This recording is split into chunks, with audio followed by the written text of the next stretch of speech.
एक 8 साल की बच्ची कैडी अपने पेरेंट्स के साथ विंटर वेकेशन पर जा रही होती है। ज्यादा बर्फ गिरने से उनकी कार फिसलने लगती है तो कैडी की माँ कार रुकवा लेती है और स्नो ट्रक के रोड क्लियर करने तक का इंतजार करने को कहती है। पर तभी सामने से बहुत तेजी के साथ एक ट्रक आकर उनको टक्कर मार देता है। इधर अमेरिका में एक खिलौने बनाने वाली कंपनी में जेमा, जो रोबोटिक्स इंजीनियर होती है, वो अपने बॉस से छुपकर अपने साथियों के साथ मिलकर एक आर्टिफिशियल इंटेलिजेंस डॉल को बना रही होती है, जिसका नाम उन्होंने मेगन रखा था। वो सब उसकी पहली बार टेस्टिंग करने के लिए उस पर एक सिलिकॉन फेस लगाते हैं, जिससे वो ये पता कर सके कि वो ह्यूमन इमोशंस को कितना समझ और पहचान पाती है। कोल उसकी टेस्टिंग शुरू करता है। अब वो उसे कमांड देता है हैप्पी, तो मेगन बिल्कुल वैसा ही रिएक्ट करती है। फिर वो कहता है सैड, मेगन सैड होकर दिखाती है। पर अगली कमांड पर वो थोड़ी सी गड़बड़ी कर देती है तो कोल उसका फेस वापस उतारने लगता है, पर वो उसके चेहरे पर पूरी तरह से चिपक जाता है। इसकी वजह से वो उसे उतार ही नहीं पाता।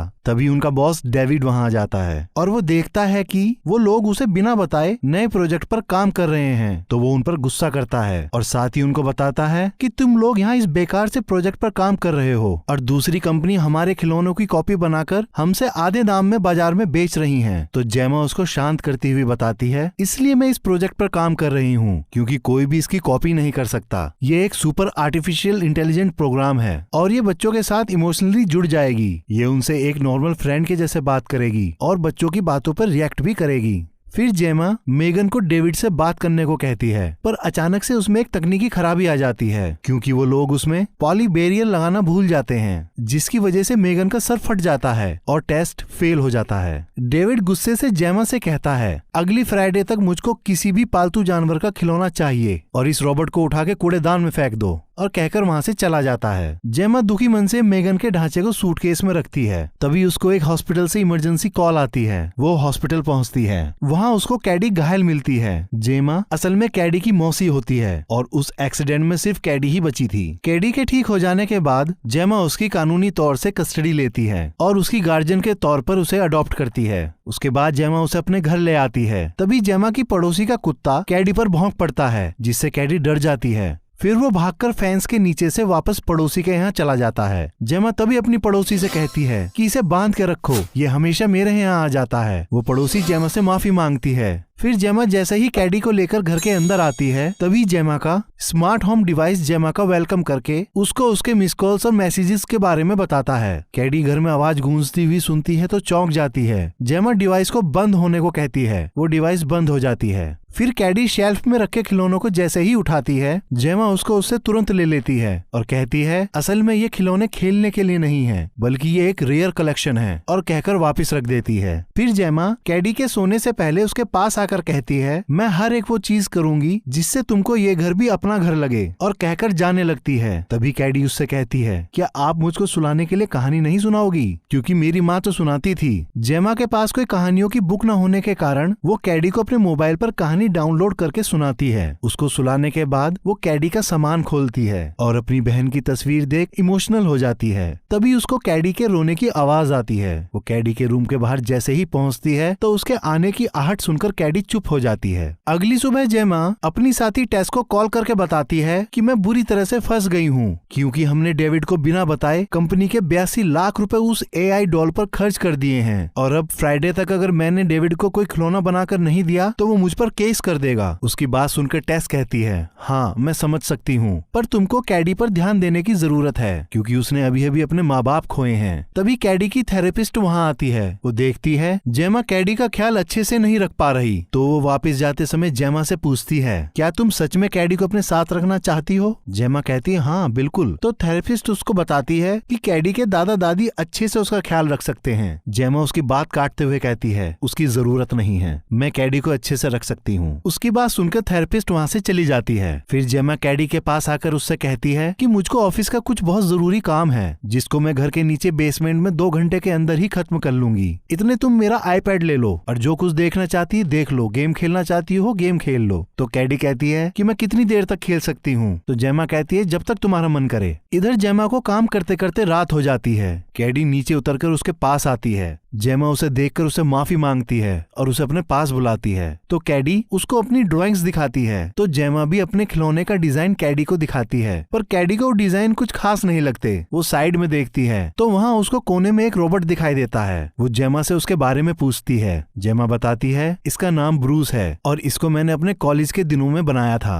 फिर जेमा उसे ऑन करके दिखाती है। वो मोशन फंक्शंस पे काम करता है। जेमा उससे कैडी को हेलो कहलवाती है तो कैडी बहुत खुश होती है। तो कैडी उससे पूछती है ये काम कैसे करता है। तो जेमा उसका हेड ओपन करके उसके कैमरे सेंसर्स को दिखाती है और बताती है मैंने इसके बीचों बीच जो ये चिप लगाई है ये इसका ब्रेन है। कैडी कहती है मुझे यकीन नहीं होता ये आपने बनाया है, और अगर मेरे पास ऐसा खिलौना हो तो मुझको पूरी जिंदगी किसी और खिलौने की जरूरत ही नहीं होगी। उसकी बात सुनकर जेमा कुछ सोचती है और फिर अपने एआई डॉल पर काम करना शुरू कर देती है। और फिर कोल, टेस उसके साथ मिलकर जेमा की एआई डॉल को पूरी तरह से बना लेते हैं। इधर फ्राइडे को डेविड जेमा का बनाया हुआ खिलौना देखने आता है, पर कोल उसको कुछ और देखने को बोलता है। जेमा डेविड के सामने कैडी को मेगन के पास लाकर कहती है ये मेगन है और ब्रूस से एडवांस है क्योंकि ये अपना काम अपने आप कर सकती है और बात करती है। और फिर वो कैडी को मेगन के साथ जोड़ देती है। कैडी मेगन को हेलो बोलती है। मेगन तुरंत रिस्पॉन्ड करती है। कैडी अचानक से डर जाती है। फिर मेगन कैडी के फेस को स्कैन करके उसके साथ जुड़ जाती है। फिर मेगन उसे अपने साथ एक टेबल पर बैठाती है और एक तस्वीर बनाकर कैडी को देती है और कैडी के इमोशंस को रीड करती है। वो तस्वीर कैडी की थी।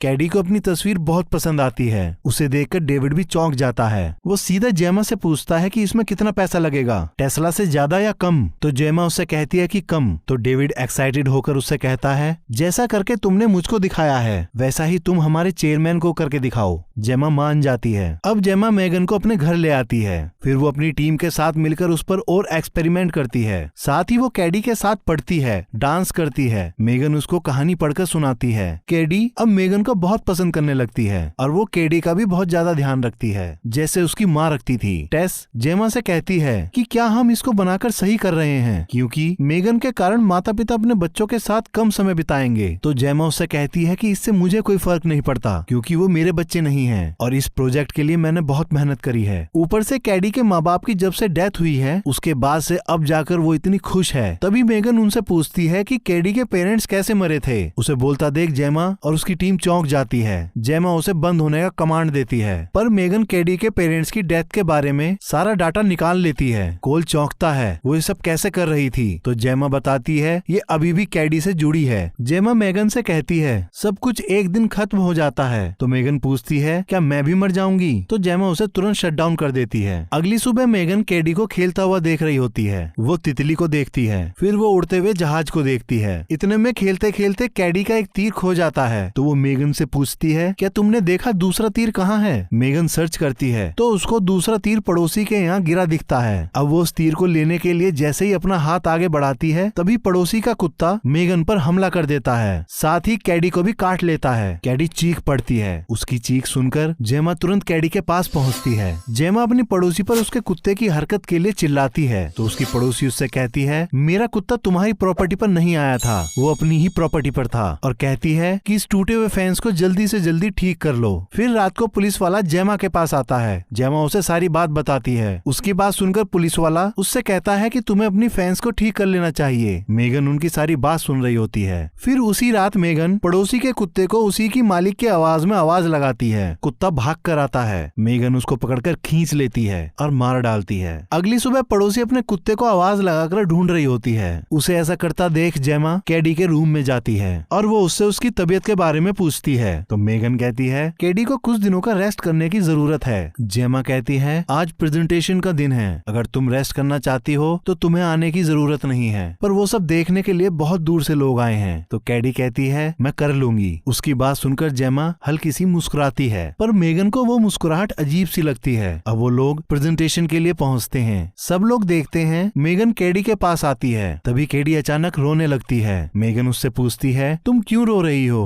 तो कैडी बताती है उसको अपने माँ बाप की याद आती है, पर अब मैं उनको भूलने लगी हूँ। अभी जब मैंने अपनी माँ की तस्वीर देखी तो मुझको वो अजनबी सी लगी, मैं उनको भूलने से डरने लगी हूँ। उसकी बात सुनकर वहाँ मौजूद सभी लोग इमोशनल हो जाते हैं। तभी मेगन कैडी के पास बैठकर उससे कहती है तुम अपनी माँ के बारे में वो बात बताओ जो तुमको सबसे ज्यादा खुश करती है। तो कैडी बताती है, एक बार माँ बहुत परेशान थी क्योंकि मैंने टिफिन नहीं खाया था, तो उन्होंने उसे निकालने के लिए मेरे स्कूल बैग में हाथ डाला तो एक कॉकरोच उनके हाथ पर चढ़ गया। उसकी वजह से वो चिल्लाती हुई घर से बाहर ही भाग गई। और इस बात को बताकर कैडी हल्का सा खुश होती है तो मेगन उसकी ये याद स्टोर कर लेती है और उससे कहती है, आज के बाद तुम इस बात को कभी नहीं भूल पाओगी क्योंकि मैंने इसको अपने दिल में स्टोर कर लिया है। फिर वो कैडी की रिकॉर्डेड आवाज ही उसको सुनाती है। कैडी खुश हो जाती है। सब लोग ये देखकर इमोशनल हो जाते हैं। फिर उनका चेयरमैन उनसे कहता है, इससे पहले कि कोई इसे कॉपी करे मुझको ये जल्दी से जल्दी पब्लिक करना है। तभी डेविड का पीए मेगन की सारी फाइल कॉपी कर लेता है और अचानक से डेविड के सामने आ जाने की वजह से वो घबराकर अपना लैपटॉप बंद कर देता है। तो डेविड को लगता है कि वो कोई गंदी साइट देख रहा था। अब थेरेपिस्ट कैडी की ड्राइंग देखकर उससे कुछ सवाल करती है पर कैडी रो पड़ती है। तो थेरेपिस्ट उसके लिए टिश्यू लेने के लिए मुड़ती है। वो मेगन को अपने करीब देखकर डर जाती है। मेगन उससे कहती है, तुमने कैडी को रुला दिया। तो थेरेपिस्ट कहती है, पर मैंने ये जानबूझकर नहीं किया। मेगन कहती है, फिर भी वो रोई। थेरेपिस्ट ये सब देखकर हैरान होती है। फिर वो जेमा से कहती है, जब किसी बच्चे के माँ बाप उसे अकेला छोड़ जाते हैं तो वो बच्चा किसी और के साथ अटैचमेंट बनाता है। तुम्हारे केस में वो अटैचमेंट तुम्हारे साथ होना चाहिए था पर वो उस खिलौने के साथ है और इसी कारण से तुम ये सोच कर देखो कि वो बड़ी कैसे होगी, उसकी सोच कैसी होगी, आगे चलकर तुम उसको उससे कैसे अलग कर पाओगी। और ये बातें जेमा को सोचने पर मजबूर कर देती हैं। फिर रात को जेमा कैडी से कहती है, कल तुम्हारे लिए बच्चों के साथ चाइल्ड कैंप ऑर्गेनाइज किया है। तो कैडी उससे पूछती है, क्या मैं मेगन को साथ ले जा सकती हूँ? तो जेमा उसे मना कर देती है। तो कैडी गुस्से से उठकर वहाँ से जाने लगती है। तभी जेमा उसको समझाने के लिए उसका हाथ पकड़ती है। तो कैडी अपनी पूरी ताकत लगाकर अपना हाथ छुड़ाने की कोशिश करती है। ये देखकर मेगन गुस्से से रिएक्ट करके जेमा को कैडी को छोड़ने को बोलती है और मेगन से कहती है, तुमको किसी की प्राइवेट बातों में दखल देने की इजाजत नहीं है। और मेगन को शट डाउन होने को बोलती है। वो ऑफ हो जाती है पर जेमा के वहाँ से जाते ही वो अपने आप ऑन हो जाती है। अगली सुबह कैडी कैंप पर जाती है। वहाँ उसकी ट्रेनर मेगन को देखकर डर जाती है। अब जेमा मेगन को खिलौनों के सेक्शन में बैठाकर कैंप कंटिन्यू करती है। फिर उनकी ट्रेनी एक लड़के ब्रैंडन को कैडी के साथ जगह एक्सप्लोर करने को बोलती है लेकिन वो अकेले में आकर कैडी को परेशान करता है। कैडी की आवाज सुनकर मेगन वहाँ तुरंत आ जाती है। अब ब्रैंडन मेगन को भी तंग करने लगता है और वो फिर उसे उठाकर भागकर कैडी से दूर ले जाता है और मेगन को नीचे गिराकर चाटा मारता है। तभी मेगन उसका कान पकड़कर खींचने लगती है। ब्रैंडन दर्द से चीख पड़ता है और वहाँ से भागने लगता है। मेगन उसका पीछा करती है। भागते भागते ब्रैंडन का पैर पेड़ की जड़ से टकरा जाता है जिसकी वजह से वो पहाड़ी से गिरकर सड़क पर आ जाता है। तभी एक कार उसको टक्कर मारकर मार देती है। घर आकर जेमा कैडी से हादसे के बारे में पूछती है तो कैडी बताती है उसने कुछ नहीं देखा क्योंकि ब्रैंडन मेगन को उठाकर जंगल में पता नहीं कहाँ ले गया था। उसी समय जेमा की पड़ोसी जेमा पर आरोप लगाती है कि इसने मेरे कुत्ते को मारा है पर पुलिस वाला उसे वहाँ से ले जाता है। मेगन उसको देख रही होती है। फिर रात को कैडी मेगन से पूछती है, आज जो कुछ हुआ क्या वो सही था? क्या तुमने ब्रैंडन को धक्का दिया था? तो मेगन उससे कहती है, तुम चिंता मत करो, आज के बाद कोई तुमको चोट नहीं पहुंचा पाएगा और कहकर उसको गाना गाकर सुला देती है। अब रात में जेमा की पड़ोसी अपने कुत्ते को ढूंढती हुई एक बैकयार्ड में पहुंचती है पर वहाँ उसको मेगन मिलती है। वो उससे अपने कुत्ते के बारे में पूछती है तो मेगन उसे बताती है वो जमीन में 5 फीट नीचे दबा हुआ है और फिर मेगन उसे भी मार देती है। अगली सुबह जेमा को पता चलता है कि उसकी पड़ोसी की किसी ने रात में हत्या कर दी। फिर एक डिटेक्टिव जेमा से पूछताछ करता है और उससे कहता है, अगर आपको कुछ भी पता चले तो हमें बताना। फिर रात को जेमा को मेगन पर शक होता है तो वो मेगन की मेमोरी में घटना के समय की वीडियो देखने के लिए फाइल खोलती है पर जैसे ही वो उन पर क्लिक करती है वो सारी वीडियो करप्ट हो जाती हैं जिसकी वजह से वो नहीं खुलती। जेमा कुछ समझ नहीं पाती। तभी जेमा का स्मार्ट होम डिवाइस जेमा से पूछता है, क्या सब कुछ ठीक है? तो जेमा कहती है, तुम मुझसे ये सवाल कैसे कर सकती हो क्योंकि मैंने तुम्हें उस तरह से प्रोग्राम ही नहीं किया। और कहकर अपना लैपटॉप बंद करती है। वो अपने सामने मेगन को देखकर डर जाती है तो वो मेगन से कहती है, तुम्हारा कुछ डाटा मिल नहीं रहा, तुम शट डाउन हो जाओ। पर मेगन शट डाउन नहीं होती। फिर जेमा उसको एक पेन के पॉइंट पर फोकस करने को कहती है। मेगन जैसे ही उस पर फोकस करती है जेमा तेजी से उसको स्विच ऑफ कर देती है। फिर उसे जल्दी से पैक करके कैडी के साथ अपनी कंपनी ले जा रही होती है तो कैडी का बिहेवियर मेगन के बिना एग्रेसिव होने लगता है। कंपनी आकर जेमा अपनी टीम को सारी बात बता देती है पर वो उसकी बात पर भरोसा ही नहीं करते। तो कोल कहता है, ये 4 फुट की है, ये तुम्हारी पड़ोसी को कैसे मार सकती है? तो टेस कहती है, इसकी बैकअप फाइल्स चेक करो। तो जेमा बताती है सारी की सारी करप्ट हो चुकी है। इधर कैडी मेगन के बिना चीखने चिल्लाने लगती है। उसकी थेरेपिस्ट उसको बहुत समझाती समझाती है पर वो किसी की नहीं सुनती। तभी जेमा उसको समझाने के लिए रूम में आती है पर कैडी गुस्से से उसको चांटा मार देती है। कैडी उससे अपनी इस हरकत के लिए माफी मांगती है और कहती है मैं मेगन के बिना पागल हो रही हूँ, क्या मैं 10 मिनट के लिए उससे मिल सकती हूँ। तो जेमा उसे समझाते हुए कहती है कि तुम्हारे माँ बाप का मरना तुम्हारी जिंदगी का सबसे बड़ा गम है, इससे ज्यादा कुछ और तुमको दुख नहीं दे सकता और ना कोई उनकी जगह ले सकता है। और कैडी को समझाकर अपने घर ले जाने से पहले टेस को कॉल करके बता देती है कि कैडी अब ठीक है और हम घर जा रहे हैं। और अचानक से कॉल कट हो जाता है। असल में वो कॉल मेगन ने टेस का फोन हैक करके करी थी। इधर टेस और कोल मेगन के एरर को चेक करते हैं, तभी उनके सिस्टम का पावर ऑफ हो जाता है। वो दोनों समझ जाते हैं ये मेगन कर रही है। तो कोल उसकी पावर केबल जैसे ही हटाता है तभी सिस्टम में पावर वापस आ जाती है। लेकिन मेगन अचानक से कोल की गर्दन पकड़ लेती है और उसको केबल से लटका देती है। टेस उसकी केबल काट कर उसे बचा लेती है, लेकिन गैस की पाइपलाइन फटने से वो दोनों बेहोश हो जाते हैं। मेगन वहाँ से निकलने से पहले डेविड को मार देती है और साथ ही उसके पीए को भी।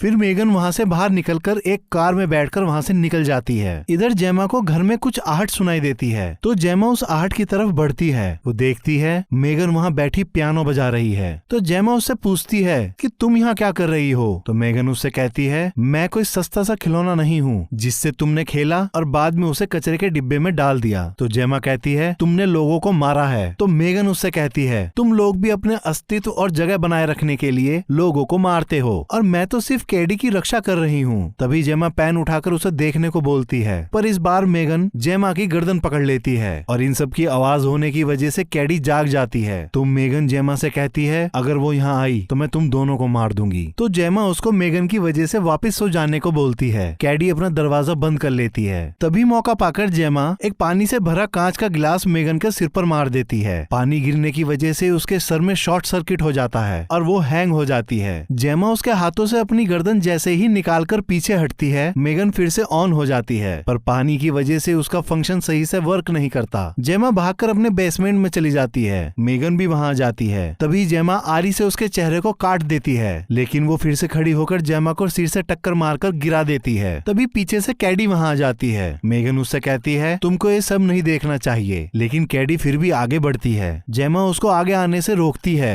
फिर कैडी मेगन से कहती है हमारे परिवार में एक सदस्य और है जिसके बारे में तुमको कभी बताया नहीं, उसका नाम है ब्रूस। और कैडी ब्रूस को एक्टिवेट कर देती है और उसकी मदद से मेगन के 2 हिस्से कर देती है। तभी मेगन के ऊपर का हिस्सा कैडी को पकड़कर उसे मारने ही वाला होता है। तभी जेमा उठकर मेगन के सर पर कई वार करती है और फिर उसके चेहरे से जैसे ही उसका दिमाग निकालने के लिए हाथ बढ़ाती है मेगन उसका हाथ पकड़कर उसका गला घोटने लगती है। उसको ऐसा करता देख कैडी एक स्क्रू ड्राइवर मेगन के ब्रेन चिप में घुसा देती है, जिससे मेगन वहीं मर जाती है। फिर जेमा कैडी को लेकर बाहर निकलती है। बाहर जेमा के साथी वहाँ पुलिस और एम्बुलेंस लेकर पहुंच जाते हैं। अब उनके बाहर निकलते ही जेमा का स्मार्ट होम डिवाइस अपने आप ऑन हो जाता है। मेगन ने अपनी मेमोरी पहले से ही उसमें स्टोर कर दी थी और कहानी यहीं खत्म हो जाती है।